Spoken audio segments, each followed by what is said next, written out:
welcome back to the show, everybody. The one and the only, the triple, the G.O.D, the congregation, Bethany, Janine, Magdalene, holding it down, baby. And welcome back to another episode of the Savage Era, baby. WWE Extreme Rules. Where you go to Philadelphia, Pennsylvania, throw all the rules out the window, and sometimes forget that there are no rules, because that happens every now and again. But WWE Extreme Rules. Now, before we get into the mix, I kind of want to put this into some perspective. It wasn't that long ago, about 2-3 weeks ago, we was just talking about Stomping Grounds, which came off the tail end of let's get this oil money. And as we build up to the hottest event of the summer, SummerSlam, according to the WWE, as they'll tell you, I left this pay-per-view more confused than when I came in it because of additional matches being booked, a middle finger being tossed up, a pipe bomb. We gonna quote that because ain't no way they let the boy KO get out there and say all that stuff about the best in the world and not that actually be scripted. Let's just be for real here, people. That's just not a thing that's happening. But a lot of things have built up to what Extreme Rules is. It's like, I'm gonna talk about this now so I can again talk about it later. This Becky Lynch, Seth Rollins stuff has been, what's the word I want to use? A tad embarrassing. Yeah, that's the word I want to use. The word I want to use here today is a tad embarrassing. When there's a shirt that says the man's man on it. Now, I'm not sitting up here and saying that you shouldn't be proud to be in a relationship. Yo, I feature my woman in a lot of the videos that I make. So that's not a thing. It's just the way that WWE goes about everything. Let me give you an example.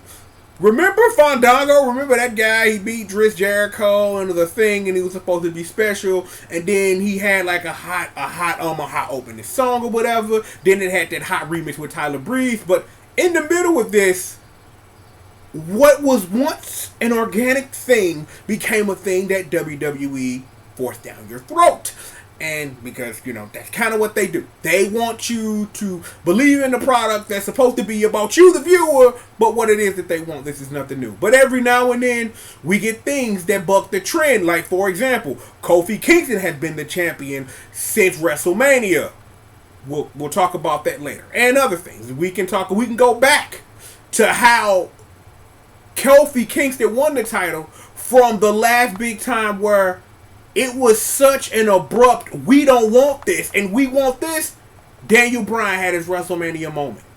But this whole Becky Lynch, Seth Rollins thing just feels forced. Now, I'm not saying that two people don't have a right that work with each other to be in a relationship. And hey, in a romantic relationship. It's just another thing when you use it for storyline that force it down people's throat with shirts that say the man on it. To also sit up here and have a technical intergender match because, you know, you saw Impact Wrestling do a thing. And also to then have your titles contested in a mixed tag match with the titles on the line so you know how this is technically going to be booked. And then sit up here and think about, as we talk about this before we actually talk about the damn pay-per-view, about how it ended. This is going to be a thing. But we're going to have fun doing this thing. Don't worry about it. As usual, I got the results up in front of me just to make sure I don't forget a fizzang. So let's get to Wizark. Okay. Let's start here. Alright, let's start here. Do you guys remember a dude who used to kick people in the balls? Before that, he was the king of strong style. Then he, again, kicked people in the balls. That man's name being Shinsuke Nakamura. One day, Shinsuke Nakamura was in a tag team with Rusev, and then the next day he just disappeared off TV for months. For him to then reappear on SmackDown last week and then beat Finn Balor in a match, and I'm just kind of like, huh? Now look, I've always enjoyed when the artist known as Shinsuke Nakamura does his thing. Like, that remix is fire. We've talked about this a million times.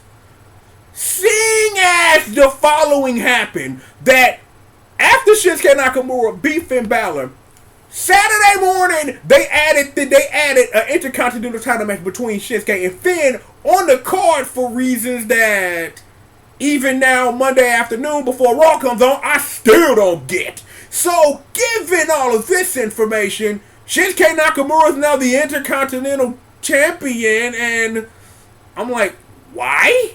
Now, look. Now. Hold on. Again, I told you. I just told you. Let me remind you. Shinsuke, that's my ex. That's my dude. I love watching this man wrestle. This is the same company who forgot for 3 or 4 months that this dude existed. For him to all of a sudden beat the champion, for then Finn Balor to then drop the title a couple of days later, has me thinking, are we looking at a Joe situation here? That, are they finna put Finn in the main event? Like, because the similar thing happened with Samoa Joe and Ricochet. Ricochet won the title, and then Ricochet has been in this program with AJ Styles, which we will speak about a little bit later on this episode of the Savage Era.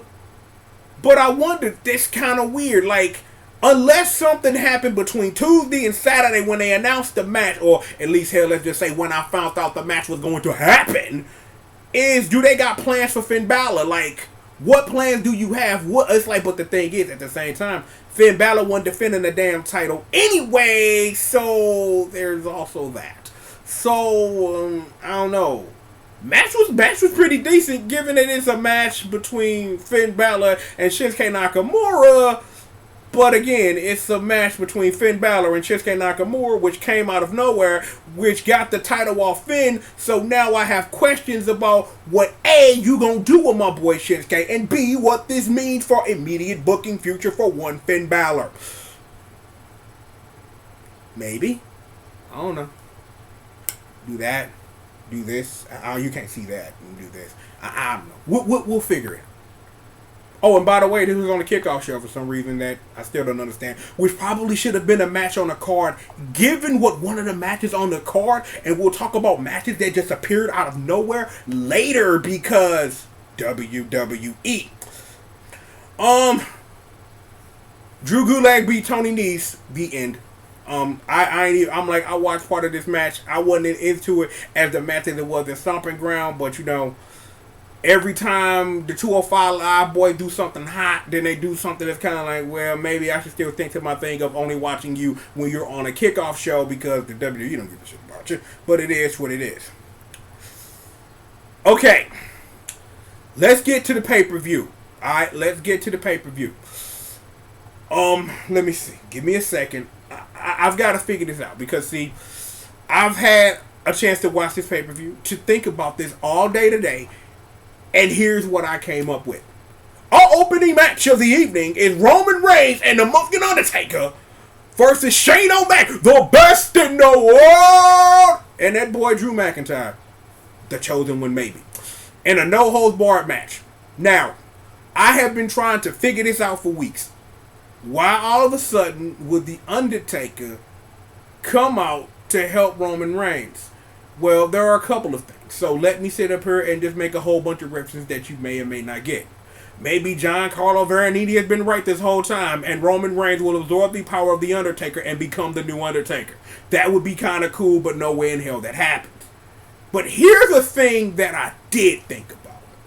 I don't know if any of you guys remember, but a couple of years ago, the Undertaker was supposed to do something, and he was talking to AJ Styles, and he was like, along the lines that I will paraphrase, if you ever in your life SmackDown, Undertaker's coming back. I'm wondering, did like one person in the writing room remember this is a thing the Undertaker said, and this is why he's on Shane McMahon's ass? I wonder. I don't know. Maybe I'm the only person in the world who remembers that promo when it happened that I just paraphrased, but yet and still, it's the only thing that I could come up with. The thing was, this was a match. It was more than alright, given that it's a match with the Undertaker, and Michael Cole said it best at the end of this match once it was over. It may not be too many more times where we see the Undertaker in a wrestling ring in general, period. So these are the times you should enjoy. Let me take you back to WrestleMania 28, where it should have ended. I seem to always still have a sore spot. But like I said, the match was pretty decent. I'm like, Shane Clown, coast to coast, and an elbow through the heart, flying through the air like Shane do. Spears from Roman Reigns, the Claymore kick at some point. Elias for some reason, because Elias, I guess, Elias, walk with him or whatever. If that's what you want to do, you know what I'm saying? It's like Undertaker looked pretty good compared to that thing that happened for Oil Money. So let's not mention Oil Money anymore. But the match was pretty good, given that this appeared suddenly out of nowhere. And even given this, where does this A put Roman Reigns? Because let's just be honest. This is doing the one thing that, as someone who is a wrestling fan who appreciates it, that matters. You are keeping Roman Reigns far away from the title picture. Because, see, Roman Reigns is on SmackDown, but, Vinnie Mac and, the wild card rule. It don't matter. You know what I'm saying? We are going to sit up here later and talk about a match that has a SmackDown champion facing multiple Raw competitors. So, no one actually cares. But, it'll be interesting to see where Roman Reigns go from here, what they going to do with The Undertaker for SummerSlam, if anything, and a whole bunch of stuff of where this put Shane and where this put the rest of his squad and things like that. So we'll see about that. Oh, speaking of squads, that's a nice segue to the Revival over the Usos, and I'm like, let me absorb this. That match was dumb. Like, dumb in a way that I'm like, the thing is, I'm going to say this. Let me say this, because maybe I haven't said this before.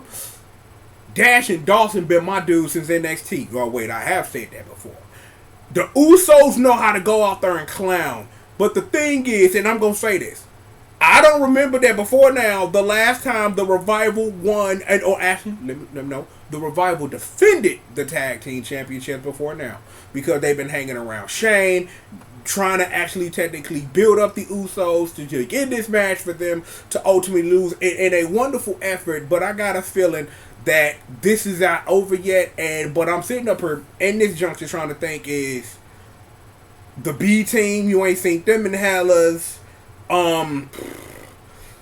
If this is a setup for the Viking experience, and yeah, I just said that, lolly laws. If this is a setup for the Viking Raiders to get up in there, and it's like, and Raw is gonna open with the Revival talking noise, and then the Viking Raiders just come out and straight murder these fools to set up something for SummerSlam, that kind of makes sense. So you get Usos to get in there, get a good match, take the pin for that, so you can set that up. It's the only thing I'm thinking of, because I'm sitting up here thinking of Raw tag teams, and the only thing that's coming to fruition here, Viking experience, Viking Raiders, War Machine. I watched too much Botchamania, but regardless of that, Shatter Machine. So I just needed a reason to fit that in there. But yeah, I am trying to literally figure out, like, what is the immediate future for Raw's tag team division, and the only thing I can think of is the Viking experience, and law. That's not a great segue for this. But I'm gonna say this. Remember, I know for maybe the last 3 installments of the WWE version of this program, I have had some thoughts, right, about some fellow named Aleister Black and how he's been cutting promos and blah blah blah, and he hasn't been doing anything. Here's what happened. Last Tuesday on SmackDown, I'm gonna say Thursday. I'm like, I'm thinking throwback era. Last Tuesday on the SmackDown, Aleister Black finally found an opponent worthy of him to face him at this Extreme Rules pay-per-view, and that being Cesaro. Which, well, I feel for my boy. I do. I feel for Cesaro, my dude, man. I'm like, yeah, nigga, I'm gonna do that. I'm not even gonna try to sing that theme song. I'm not even gonna try. But that thing, it's still on my phone. That theme song hella dope. Got that dude rapping in Swiss, dog. I'm like, that's so gangster. Regardless, I appreciate this match. I appreciate this match because of what you have done now for Aleister Black. Aleister Black was victorious over Cesaro. Cesaro gave him that work, that WU or KKK, that work there, and made Aleister Black look like a beast. A beast that I've known Aleister Black to be for quite a while now. So, I appreciate this match for nothing other than my boy Aleister, than my boy Cesaro putting over my boy Aleister Major. I'm like, I don't know, like, what you do to push this forward. I don't know what you do to push this forward in any way for Aleister Black. But I want to see what you do. Because, see, now you can't go sit in the back of the chair and go cut these angry, sad, 2005, I go work at Hot Topic promos no more. So you got to do something with this. The question is, what is it that you do with this now that you have this big, humongous, and I'm going to say it for real, this big, humongous win over Cesaro? Because for real, Aleister Black ain't done diddly since he got moved to SmackDown because of who you date and blah, blah, blah, and such and so and so. I don't know, but it is what it is. But we'll figure it out because we've got a nice little build to SummerSlam, so it'll be interesting to see what they do for Aleister Black and what's next for my boy Cesaro. Okay. Can we talk for a minute? Oh, we still talking. So let me change gears for a minute because I want to rap with you. I want to rap with you, the people, right? Okay, remember we talked about earlier, there was a SmackDown title being contested against a Raw superstar. This is that match. Bayley versus Sticky Miss Bliss and Nikki Cross, right? So, let me tell you what had happened was. What had happened was Nikki Cross been getting the best of Bayley for like the past couple of weeks before this pay-per-view. And it's like, well, you win a Beat the Clock challenge for your match in Extreme Rules to be on a 2-on-1 handicap match, and then I just went like this, and I'm like, yeah, Nikki Cross finna take this pinfall, brother, protect Alexa, and that's exactly what happened. Match was alright, but I'm more into the storyline of how this works because you just waiting for Alexa to turn on Nikki because you know it's gonna happen because who has an Alexa Bliss turned on? The answer is everybody because she's turned on everybody. That was not a joke. It was just more of an emphasis of understanding what the happened here. I don't know what this honestly does for Nikki Cross or Alexa Bliss in any way because, again, your Raw Women's Champion is involved in a mixed tag match with her boyfriend against some dude and some lady with a right hook. So you really gotta find something to do. And I guess this was that, I suppose. I do love all the mentions of that person we can't name because who knows what she doing. All I know is she get on, we're not gonna talk about the boss. I don't know what's going on with her. No one does really, and we're just waiting for her to just hopefully appear in AEW and just start murdering folks over there. So it is what it is. Can I continue to rap with you, Internet? Can I continue to rap with you about this pro wrestler group real quick? There's this dude named Braun Strowman and this other dude named Bobby Lashley, and they have spent the last month and a half murdering each other. And I literally mean murdering each other. Like literal the word, underline the word murder because that's what they've been doing.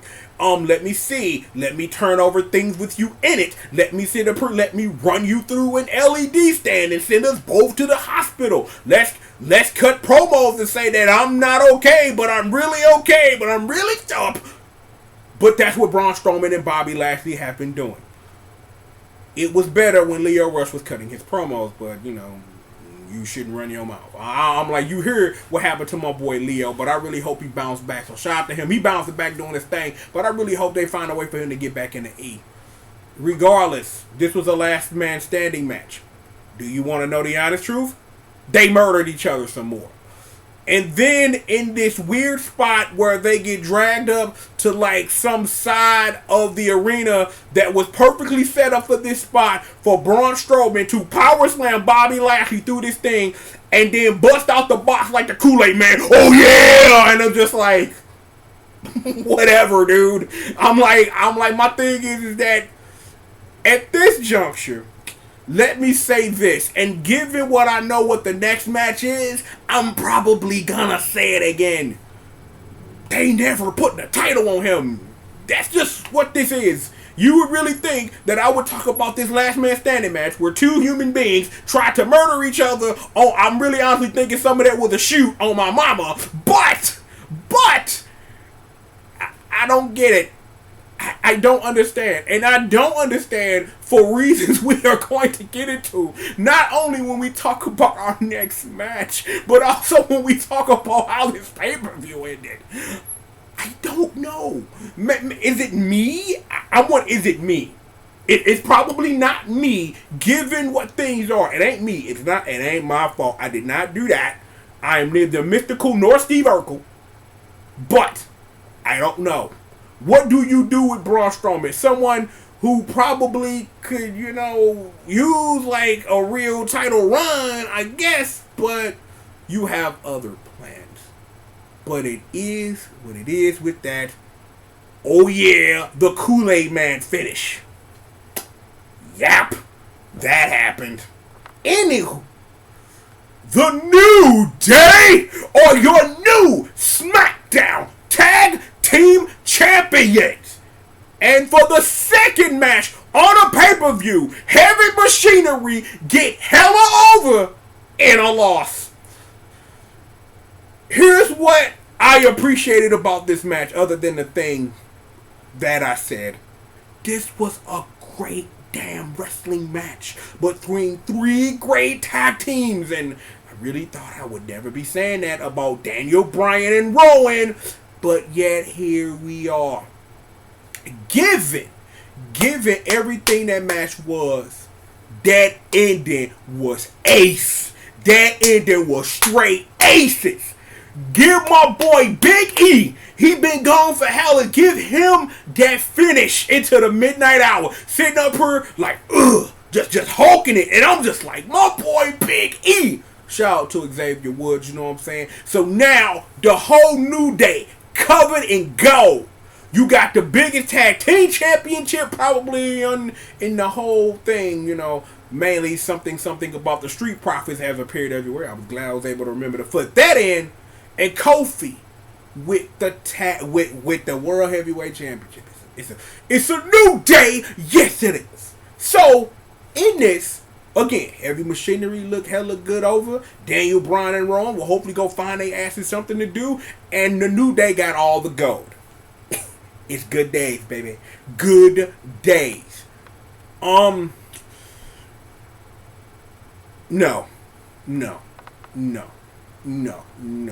We're not even going to talk about that.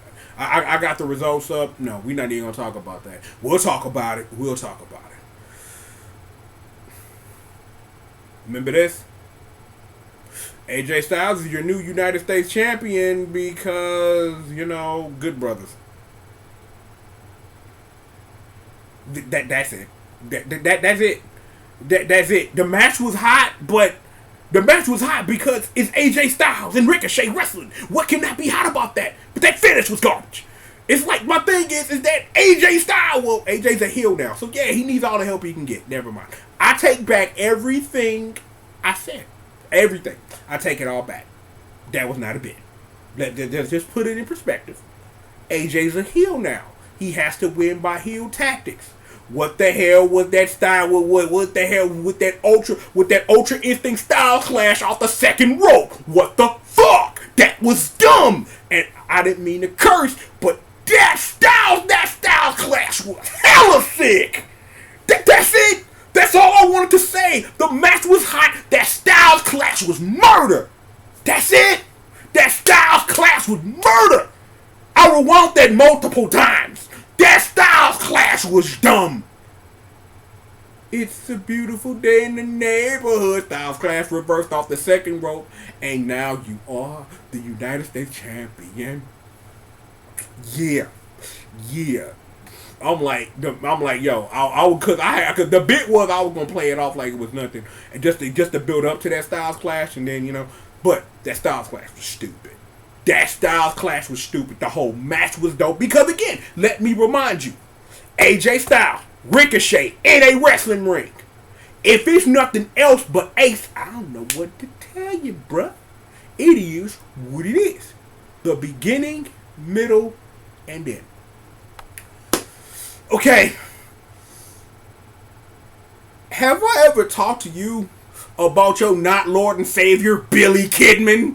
Because right now, we are going to take a moment to talk about Billy Kidman. Because we have to talk about Billy Kidman. Okay. I want to talk about your not Lord and Savior, Billy Kidman, Mr. 7-Year Itch. Let's just put this into perspective for you, okay? Alright, once upon a time, there was this dude named Kevin Owens. For some reason, all of a sudden, he is now stone cold for real. So not only have you permanently balled this stunner, now you're sitting up here balking against the machine because right now is the time we need a new stone cold to fight against the tyranny of the best in the world because I guess. I don't know. But Kevin Owens' beef is that Shane McMahon calling himself the best in the world is an issue because you're taking up TV time from people who probably wouldn't have been on TV any damn way. Kevin Owens then puts a post on Twitter with Billy Kidman's face in it and a whole bunch of other faces that I will not be named. But the whole point of this bit is to mention Billy Kidman. So we are doing that. Something about 3 count. Something about the filthy animals. I'm like, yo, I love that thing from the filthy animals. We're 3 count. We love things because, wrestling gimmicks. But, here's the thing. Involved in all of this is Dolph Ziggler, who's still mad at Kofi because, you lost at Stomping Ground. Which, okay, I suppose. But all of a sudden, Dolph Ziggler's buddies with Shane O'Toole, but then you get slapped in the face and then you get hit with a stunner and then this match ended as quickly as began for a match that was shoved into place where maybe Nakamura and Balor should have been, and it's just kind of like, huh? And that's it. That's it. I don't know, and I don't get it. You know what? It's not for me to get. This will figure itself out somehow. Kevin Owens will probably fight Shane in a throwaway match at SummerSlam just to give Shane ass something to do. I don't know where this begins or ends, but I don't know. Oh, that was the whole thing. That's all I had to say. No, seriously, that was it. That's it. That's all we're saying. A stunner, a pin, something about Billy Kidman, bruh. That's where we at right now. The end. Kofi's still the champion. This was wonderful. I don't believe they got away with that on live TV. I don't believe they got away with this on live TV. You know what I'm saying? It's like the match was great because here's the thing: Samoa Joe can wrestle. Samoa Joe not being booked to beat Kofi Kingston though. That's just what it is. Nothing else. I don't know how you gonna get the title legitimately off Kofi Kingston. That we might be in another instance of, how do I say this? Give me a second because I'm thinking it in my head and I am going to regret even thinking this thought, but I have to say what's on my mind. This might be another Jinder Mahal level run, and I'm not sitting up here saying nothing bad about Jinder Mahal as a performer or anything, but his whole title run was weird.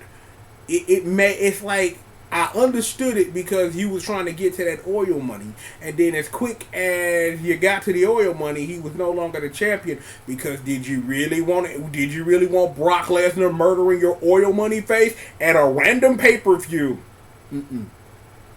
This is kind of like that, but not that. Because here's the question. How do you book Kofi Kingston to lose? I don't know. And I'm not saying it from an instance of understand, but I'm just trying to literally figure out how do you do this? How do you sit up here and you find somebody worthy enough to be the champion after him? Unless they finna give him a Brock Lesnar level reign or something, which would make sense, which you could do, because when you really think about who would actually challenge for this title, including Mr. Hip Hop in the Bank, we'll talk about that in a minute, is trying to really figure out how in the hell do you book Kofi Kingston to lose. Like, literally, this is something I just thought of 2 seconds ago. Because I'm like, let's think about how we even, and let me scratch my ears out, but let's think about for a second how we even ended up here in the first place. Samoa Joe just cracked Kofi Kingston in the head, and it's like, well, it's a title match now, so yeah, that was about it. Yeah, crack him in the head, you get a title shot. So that's the new rules for the WWE. If you crack a fool in his head while he ain't looking and say, I'm wrestling you at a pay-per-view, you just wrestling his ass at a pay-per-view. I can see that working. I can see that as a working thing now. That's just a whole new gimmick. If you crack the champion in their head, you get the next title shot at the pay-per-view. I'm glad I can help the WWE fix that out. You can PayPal me the money. You ain't gotta send me a check. I don't feel like going to cash it. Actually, you know what? Send me a check. I might need that for my record. Yeah, send me the check. Regardless, that's what's hot. That man. I'm like, what I really appreciate in matches, and I'll say this, and I know I've said this before, is I appreciate when the story you told becomes a part of the match. And that this right here was an early part of it. And I appreciate that. And it's like the one thing, and one of many things, let me say, that Samoa Joe is good at is telling a story in a wrestling ring. He is really good at it. He is one of the best in the business. Joey Samoa, that boy's a beast. It is what it is. Kofi Kingston do what he does, and I'm like, the match was really good. But it's like, you really gotta wonder, like, again, we raised the question: what are you gonna do with Kofi Kingston?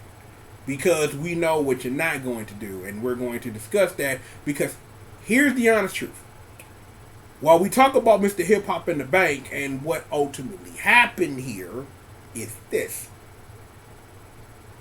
If they were to able pull a play like having Kofi win this match against Joe, having Brock come out there, finish murdering Kofi, and then for him to take the championship, that don't even go over well even in my head. It don't even go over well in your head if you take 2 seconds to really think about it, for all the reasons it wouldn't. It makes sense for the way you think that's going to go, for it to go. It is what it is with that. You know what I'm saying? So, I wonder, and this is for real. It's like, I wonder also that all this talk I done about Kofi is, what do you do about Joe? What do you do? Because I literally thought that this is where Kofi Kingston's reign was going to come to an end. I really thought that because it's like, when I honestly think about it, remember Great Balls of Fire? Yeah, I remember that. Yeah, I know you probably don't, but Uncle Triple does, and well, that would probably Samoa Joe chance then to beat Brock Lesnar, and he probably should have been booked to win that match. But Brock Lesnar, so that was that. So you gotta wonder what's next for Samoa Joe. If Samoa Joe is gonna be in Kofi's orbit for a minute. Also, what does it mean? Is Kofi 1/3 of the tag team champions because he's part of the New Day, or what? I guess we'll find that out Tuesday on SmackDown, I guess. Our main event of the evening.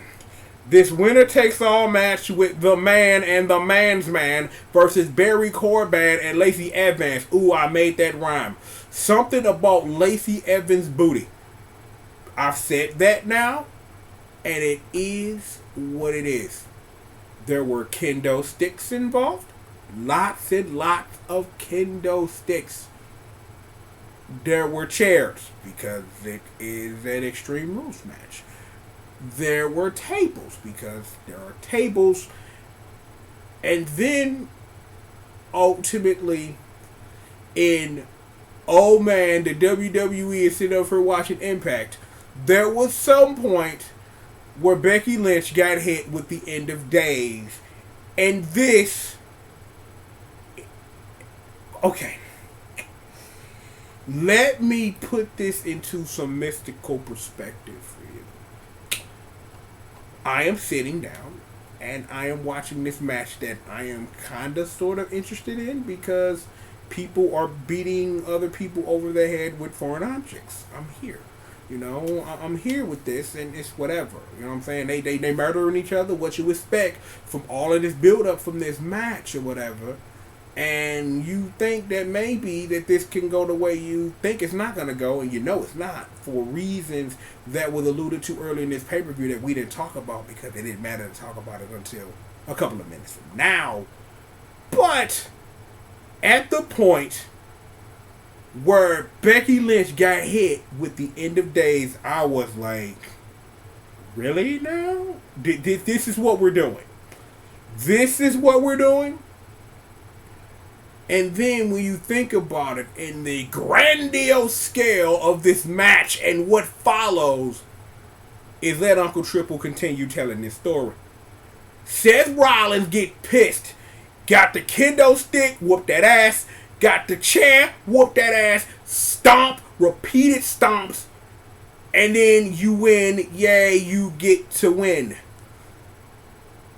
Hip Hop Man in the Bank come out there. And you now ask, and now the police asking you, where did Brock Lesnar touch you in Suplex City? Oh, he whooped your ass and took your title and left. I'm like, really? Like, give me a second. Actually, you know what? I'm going to take a second because this is my show. I can do that. Okay. Let me try to now put this into some perspective here. I was someone, as a fan, that did not agree with Brock Lesnar winning Money in the Bank in the first place because of how he won the damn thing. It was stupid. Like really, really, really, really, really, really, really, really, really, really, really extra stupid. It's 7 people in a match. And one person is not in the match for reasons. For then, after all of that, for you to think that something amazing is going to happen. For then there's SOS to happen. And I mean that same old ishnish to happen. For this to be your result. Now, here's the other thing. When you think about this, in the grand scheme of, I've been watching wrestling longer than any human being should watch this. You would think this would happen at SummerSlam, not Extreme Rules. Unless you have some mystical plan here to really do something with Brock Lesnar. The answer is you don't, because no one does. Brock Lesnar just fights when he feels like it. That's his character, while the title is off television. That's why, as fans, we appreciated when Seth Rollins was the damn champion, because at least we saw the damn title. But I guess maybe this is a Kofi-focused thing, if you really want to think about it from an obtuse angle like this, you know? Like, I don't know. I don't know. I don't. This makes no sense. I'm like, this is you would have thought that Brock Lesnar could have held on to the damn Hip Hop in the Bank for a whole year, and you know it would have been he's stalking him F5, and it would have been like, well, okay, I suppose I guess that's what you want to do or whatnot. But when you sit up and you really think about this from a again an obtuse point of view, is there has to be something bigger to this plan. Because, again, we opened up talking about this pay-per-view officially for real with Shinsuke Nakamura all of a sudden being the Intercontinental Champion and wondering what the hell's going to happen to Finn Balor. We sit here now Seth Rollins gets murdered, gets the title taken away from him from the pay-per-view before the pay-per-view where you think it would happen. It makes you really, really honestly think about where the hell this product is going. Because again, I've had all night and all day to think about this and to try to figure out in my head, what the hell are you doing? Why are you doing it? It makes no sense. And maybe that's good for booking, and maybe it's good to keep wrestling fans on their toes. But I really thought when Paul Heyman came, I thought he was BSing. I really didn't think he was gonna cash in tonight. It just that on the wrestling tip, it just didn't seem to make sense. It just didn't seem like, I'm gonna say this, a Brock Lesnar character thing to do, to come out on a pay-per-view before your big humongous pay-per-view to take the title so you can do God knows nothing with it. But I guess that just is what it is. But yo, that was indeed a purpose. I gotta make some adjustments here, because things of that nature. Oh, wow, I've been at this point. Man, I didn't know I was at this one. Oh, wow, I thought it was not that short. Really get another drink here. That's good. Look, regardless of such, we have got plenty of more show for you, so please sit back, relax, and stay tuned. Like I told you at the beginning, I'm, of course, the one and the only, the triple, the G.O.D, a.k.a. Mr. CRACKCOCINE, hashtag entertainment's #1 dope man, hashtag the baddest monster in existence. And you've been live right here with me on Team GRF TV with another installment of the Savage Era. That, of course, right there is my people, the Congregation Squish Murder and the crew. Betsy, Janine, Magdalene, home down the ones, the twos, the threes, and the fours, baby. Throw them dubs up. We stay winning, never losing around here. Look, you.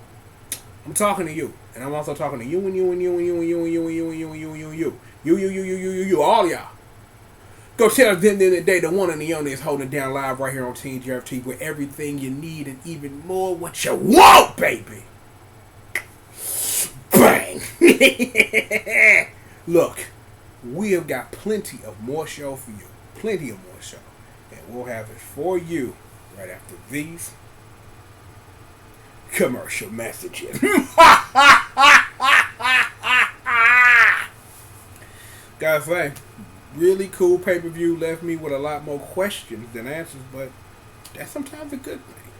So with Raw tonight, with SmackDown on Tuesday, and everything else, we're going to see what the build is going to be as we head to the hottest thing of the summer, Summer Slam, baby. More show for all of y'all right after these